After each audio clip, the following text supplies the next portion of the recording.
Hi friends, welcome to quick and easy. Friends, नवी recipe, नवी वातो, नवी टिप्स। फ्रेंड्स, यस, आज આપણે પનીર ટિક્કા મોમોસ બનાવવા જઈ રહ્યા છે। આપણે ઘણી બધી જાતના મોમોસ બનાવતા હોય તો આજે એક આપણે થોડું પંજાબી વર્ઝન લઈશું। અને મોમોસ શિયાળામાં ગરમ ગરમ ખાવાના તો બધાને ગમતા હોય। ફ્રેન્ડ્સ, મોમો ભરાવાની તકલીફ પડતી હોય તો એના માટે ઇઝીએસ્ટ વેમાં તમે કેવી રીતે બનાવી શકો એ પણ હું તમને બતાવીશ। અને બે ટાઈપ, સ્ટીમ અને આ રીતે ફ્રાઈડ। તો તમને જે ઇઝી મેથડ લાગે, જે રીતે ભાવે ને એ રીતે તમે બનાવજો। તો ચલો આપણે રેસીપી સ્ટાર્ટ કરીએ। તો એના માટે મેં લગભગ 1 બાઉલ જેટલી આ કોબીજ લીધી છે, 2 કેપ્સિકમ ને 2 આ દેશી મરચાં। દેશી મરચાંનો ટેસ્ટ બહુ જ સરસ લાગે છે, અને ગાજર। અને એ સૌથી પહેલાં આપણે પનીરને મેરિનેટ કરીશું। તો એમાં મેં 2 ચમચી તેલમાં તંદૂરી મસાલો નાખ્યો છે, મરી પાવડર નાખ્યો છે, આ જીરુંનો શેકેલો પાવડર છે, કાશ્મીરી લાલ મરચું છે, આ કસૂરી મેથીનો પાવડર છે, લસણનો પાવડર છે, આ ચાટ મસાલો છે, અને આ છે કિચન કિંગ મસાલો। ફ્રેન્ડ્સ, આ બધું જ આપણે મિક્સ, ચણાનો લોટ અને 2 ચમચી દહીં।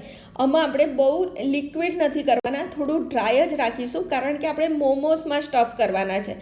બહુ લિક્વિડ હશે તો સોગી થઈ જશે। આ 100 ગ્રામ પનીર છે, એને આપણે મેરિનેટ કરવાનું છે। આમાં આપણે મીઠું નથી નાખતા, કારણ કે પાણી છોડે। બસ હવે એને 20 મિનિટ આપણે ઢાંકીને રહેવા દઈએ, ત્યાં સુધી આપણે એનો લોટ બાંધી દઈએ। તો મેં 250 ગ્રામ આ મેદો લીધો છે, એમાં થોડુંક મીઠું અને 1 ચમચી તેલ ઉમેરી અને આપણે સોફ્ટ લોટ બાંધી દેવાનો છે। આ થોડુંક હસેકું પાણી છે, બસ એનાથી તમારે એકદમ સોફ્ટ, એટલે કે બહુ ઢીલો નહીં, પણ તમે ઇઝીલી હેન્ડલ કરી શકો, વણી શકો એવો તમારે લોટ બાંધવાનો છે। તેલથી કેળવી અને તેલથી ગ્રીસ કરી અને એને આપણે 30 મિનિટ રહેવા દઈશું। ત્યાં સુધી આપણે આપણું સ્ટફિંગ રેડી કરી લઈએ। તો સ્ટફિંગ માટે મેં 2 ચમચી તેલ મૂક્યું છે, અને 2 સ્પૂન એટલે કે ટેબલ સ્પૂન જેટલું આ આદું અને લીલું લસણ મેં લીધું છે। તમારી પાસે લીલું ના હોય તો તમે સૂકું લસણ લઈ લો। 1 મિનિટ સાંતળ્યા પછી એમાં લીલી ડુંગળીનો સફેદ ભાગ છે। આપણે ડ્રાય વસ્તુ આજે યુઝ નથી કરવાના। અને મીઠું, એટલે જલ્દી સોફ્ટ થઈ જાય અને શેકાઈ જાય। બસ એ થોડી સોફ્ટ થઈ જાય એટલે જો આપણું શાક કેટલું સરસ છે, જોઈને જ ખાવાનું મન થઈ જાય, એ રેડી છે। આપણું આ પનીર પણ રેડી છે। તો પહેલાં આપણે અંદર લીલી ડુંગળીનો લીલો ભાગ ઉમેર્યો, લીલું લસણ ઉમેર્યું, અને એને 1 મિનિટ થાય ને પછી આપણે શાકભાજી ઉમેરવાના છે। અને આ છે લીલું મરચું, કેમ? કારણ કે આપણે લાલ મરચાંનો બહુ ઉપયોગ નથી કરવાના। હવે જે આપણે આ પનીર મેરિનેટ કર્યું હતું ને ફ્રેન્ડ્સ, એ અંદર જો એકદમ ડ્રાય છે કે નહીં, બસ આવું હોવું જોઈએ, નહીં તો કારણ કે પાણી છોડે તો બહુ સોગી થઈ જાય। હવે પનીરને તમારે થોડું રોસ્ટ કરીને આવી રીતે મેશ કરતા જવાનું। પછી એમાં સૌથી પહેલાં આપણે ગાજર નાખીને 2 મિનિટ થોડા થવા દઈશું। બધી જ વસ્તુ તમારે એકદમ ફાસ્ટ ગેસ ઉપર કરવાની છે। 2 મિનિટ ગાજરને થઈ જાય એટલે એમાં કેપ્સિકમ ઉમેરી દેવાના છે, અને કેપ્સિકમને 1 મિનિટ થઈ જાય પછી કોબીજ। પણ તમારે ગેસને સ્લો નથી કરવાનો, ફાસ્ટ ગેસ ઉપર જ, અને ચડવા નથી દેવાનું, ક્રન્ચી જ રાખવાનું છે। બસ 2 જ મિનિટ વધારે કોબીજ શેકાશે એટલે આપણે થઈ જશે। હવે થોડા મસાલા કરી લઈએ। તો એ મરી પાવડર છે અને વિનેગર છે, 2 વસ્તુ મેં નાખી છે। હવે એને ટ્રાન્સફર કરીશું। હજી આપણે 1-2 વસ્તુ નાખવાની છે। ધાણા નાખ્યા। હવે એને આપણે ડુંગર આપીશું, અને ડુંગર આપ્યા પછી એમાં થોડું ચીઝ ઉમેરીશું।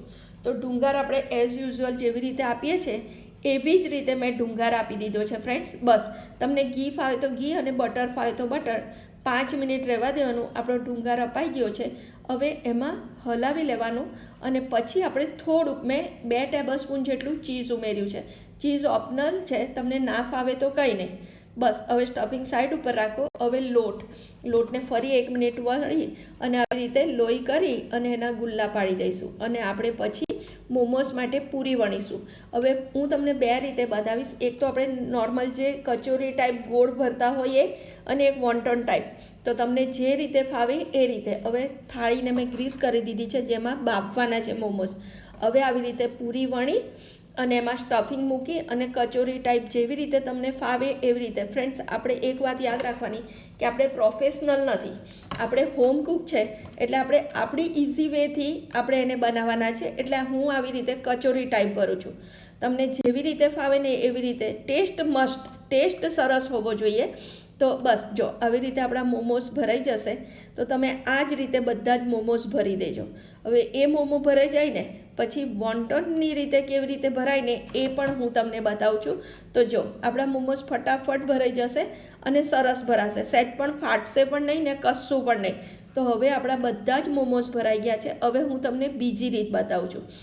તો બીજી રીતમાં તમારે એવું કરવાનું છે કે પૂરી વણવાની છે અને એને આવી રીતે અડધી વાળી દેવાની છે. જો એકદમ સરસ થઈ ગયું. હવે એને થોડો શેપ આપવા ચપ્પુથી આવી રીતે કટ કરી લેવાનું અને ફોકથી એને ઇમ્પ્રેશન આપી દેવાની, એટલે સીલ પણ થઈ જશે અને લુક વાઇઝ પણ સરસ લાગશે. પછી તમારે એને હાથમાં પકડી અને બે કોર્નરને આવી રીતે જોઈન્ટ કરી દેવાના. જો આ ઇઝી મેથડ છે, તમને બેમાંથી જે રીતે ફાવે એ રીતે. ચલો તો હવે એને આપણે સ્ટીમ કરવા મૂકી દઈએ. તો મેં એને આ સ્ટીમરમાં મેં પાણી પણ ગરમ કરવા મૂકી દીધું હતું, એટલે હવે એને આપણે સ્ટીમ કરવા મૂકી દઈશું. તો એને 12 થી 15 મિનિટ તમારે સ્ટીમ કરવાના છે, એટલામાં સરસ મોમો થઈ જશે. હવે આપણે તળેલા મોમોસ બતાવીએ. તો તળેલામાં મેં પૂરીથી એક સરખા બને નાના, એટલે આવી વાડકીથી કટ કરી અને પછી જેવી રીતે પહેલાં સ્ટીમ માટે બનાવ્યા હતા ને બસ એ જ રીતે આવી રીતે અડધું ગોળ કરી અને એને ઇમ્પ્રેશન આપી. હવે તો આ જે પૂરી હતી એક સરખી છે, એટલે એને તમારે કટ નહીં કરવી પડે. બસ આવી રીતે આવા નાના નાના મોમોસ ભરી અને એને આપણે ફ્રાય કરી લેવાના છે. ફ્રાય મોમોસ પણ સરસ લાગે છે ફ્રેન્ડ્સ, તો તમે એ રીતે પણ ટ્રાય કરજો. તો ચલો હવે આપણે આપણા મોમોસ તળી લઈએ. આ મોમોસ તળાય છે ને ત્યાં સુધી આપણા સ્ટીમ મોમો પણ રેડી થઈ જશે. તો જુઓ 15 મિનિટ થઈ ગઈ છે, આપણા સ્ટીમ મોમોસ પણ રેડી થઈ ગયા છે.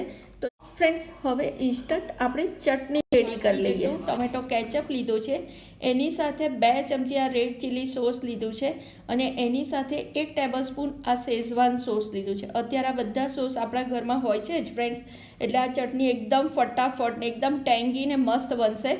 તો એની સાથે આ 2 ચમચી જેટલી ખાંડ ઉમેરી છે, 1 ચમચી મરી પાવડર અને 1 ચમચી ડાર્ક સોયા સોસ.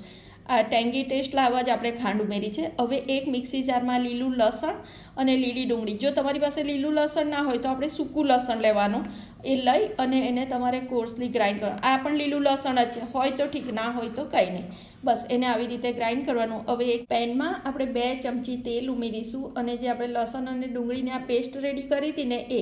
તમને થોડું વધારે તીખું જોઈએ ને તો તમે થોડું આદું ઉમેરજો, નહીં તો નહીં જરૂર પડે, કારણ કે આપણે શેઝવાન સોસ ઉમેર્યું છે.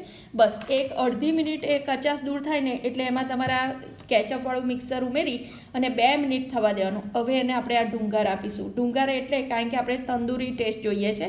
બસ આવી રીતે બટર મૂકીને 5 મિનિટ ઢાંકી રાખું. 5 મિનિટ પછી કોલસોને ડુંગળી કાઢી લેવાનું છે અને 1 ચમચી અંદર વિનેગર ઉમેરી દેવાનું છે. ફ્રેન્ડ ફટાફટ ફક્ત 5 મિનિટમાં એકદમ ટેંગી ને તંદૂરી ચટણી રેડી થઈ જશે. ફ્રેન્ડ ચલો તો હવે સર્વ કરીએ. તો આપણી આ ચટણી રેડી છે, આપણા સ્ટીમ મોમોસ પણ રેડી છે.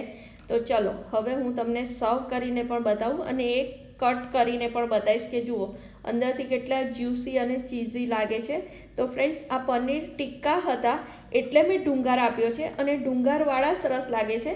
તો તમે ડુંગર આપીને જ આ મોમોસ બનાવજો, બહુ જ સરસ બનશે ફ્રેન્ડ્સ. તો તમે આ રેસીપી ચોક્કસથી ટ્રાય કરજો. તો ચલો આપણા આ સ્ટીમ મોમોસ થઈ ગયા. હવે આપણે જે ફ્રાઈડ મોમોસ કર્યા હતા ને એ પણ હું તમને બતાવું. તો જુઓ લુક વાઇઝ કેટલા સરસ લાગે છે ફ્રેન્ડ્સ. અને જો જેને ફ્રાઈડ મોમોસ ભાવતા હોય ને તો એમણે પણ આ એકવાર ટ્રાય કરવા જેવો ખરો. અને આ ઇઝી મેથડથી મેં તમને ભરતા શીખવાડ્યા છે. તો તમને બેમાંથી જે મેથડથી ફાવે ને એ મેથડથી તમે બનાવજો ફ્રેન્ડ્સ. મારી રેસીપી ગમી હોય ને તો તમારા ફ્રેન્ડ સાથે શેર કરજો, મારી ચેનલને સબસ્ક્રાઈબ કરજો. Thank you.